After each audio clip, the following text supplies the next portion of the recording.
மனம் மெதுவாக புனிதமானது. புனிதமான மனத்துக்கு கிணற்றடி நீர் கூட கங்கை நீர் என்பார்கள். அதுபோல ஒரு நாள் பிரபந்தம், யாரும் பெரியவங்களாம் வரல, சேவிச்சு முடிச்சுட்டு பிரதர்ஷனம் வரத்துக்குள்ள எனக்குள்ள 1000 கேள்விகள்.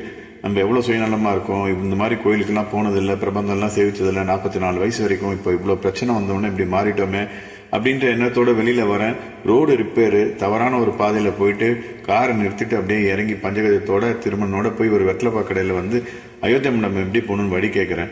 அப்போ பக்கத்துல ஒருத்தர், அவரும் அதே மாதிரி பஞ்சகஜம் கட்டிட்டு நெத்தியில வந்து விபூதி பட்டையா போட்டுட்டு, நான் அங்கதான் போறேன், நான் வாங்கோ, நான் உங்களுக்கு வழி காமிக்கிறேன் அப்படின்ட்டு அவரா என்னோட காரில் முன்னாடி உட்கார்றாரு.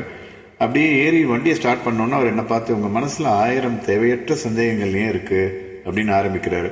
ஆரம்பிச்சுட்டு, எதை பத்தியும் கவலைப்படாதீங்க, எல்லாம் சரியாயிடும், சீக்கிரம் எல்லாம் நல்லா ஆகும் அப்படின்னு சொல்லிட்டு அவர் அடுத்து சொன்னதை வெயிட் பண்ணுங்க, நாளைக்கு சொல்றேன்.